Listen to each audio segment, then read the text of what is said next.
Faculty of earth and ocean sciences, যার অধীনে দুটো ডিপার্টমেন্ট আছে, department of marine fisheries and aquaculture এবং department of oceanography and hydrography. So দুটো ডিপার্টমেন্টের থেকে কিন্তু আপনি ব্যাচেলর অফ সায়েন্সেস ডিগ্রি অর্জন করছেন এবং এই ডিপার্টমেন্ট গুলোতে কিভাবে পড়াশোনা করবেন, কিভাবে এলিজিবল হবেন এবং কেন আপনি পরীক্ষা দিতে পারবেন নাকি পারবেন না, এগুলো নিয়ে আজকে কথাবার্তা শুনবো। সো ইয়েস, আপনার সাথে আমি শেষ অব্দি থাকবো। ইরাজ বিন মোস্তফা কামাল, বঙ্গবন্ধু শেখ মুজিবুর রহমান মেরিটাইম ইউনিভার্সিটি বাংলাদেশের স্টুডেন্ট।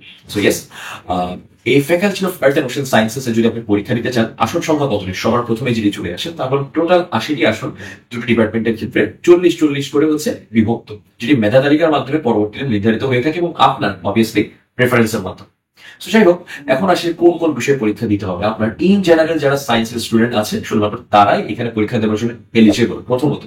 দ্বিতীয়ত, কোন কোন বিষয়ে পরীক্ষা দিবেন। সায়েন্স তো অনেক বিষয় দিয়ে আছে, সো একদম কমন যে বিষয়গুলো আছে ফিজিক্স, কেমিস্ট্রি, ম্যাথ, বায়োলজি এবং তার সাথে কিন্তু আপনার চলে আসবে ইংলিশ।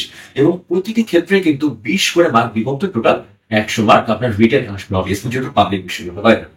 সো যাই হোক, তার পরবর্তীতে কোন জিনিসটি চলে আসে সেটা হচ্ছে কারা কারা এইগুলো থাকার পরেও অ্যাপ্লাই করতে পারবেন না।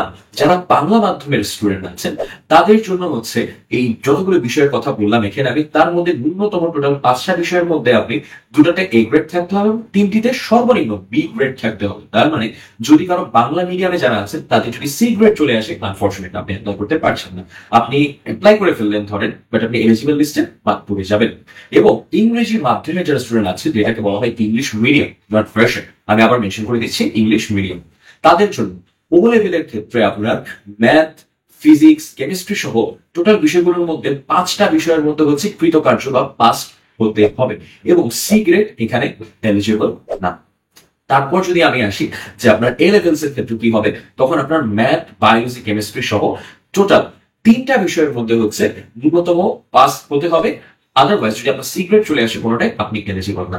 সো ভর্তি পরীক্ষার প্রিপারেশন নেওয়া শুরু করে দেন। ইতিমধ্যে সময় খুবই কম এবং অ্যাপ্লাই করার জন্য কিন্তু ইতিমধ্যে অ্যাপ্লিকেশন ডেডলাইন যা কিছু আছে সব আপনার দরজায় এসে পড়া নাচ্ছে। যাই হোক, 21 তারিখে আপনার পরীক্ষা দেখা হয়ে যাবে হয়তো আপনার সাথে আপনার পরীক্ষা কেন্দ্রে। এবং এই তো আছি আমরা আপনার সাথে সদা সর্বদা। সাবস্ক্রাইব করুন ললিপপকে এবং সাথেই থাকুন। ধন্যবাদ।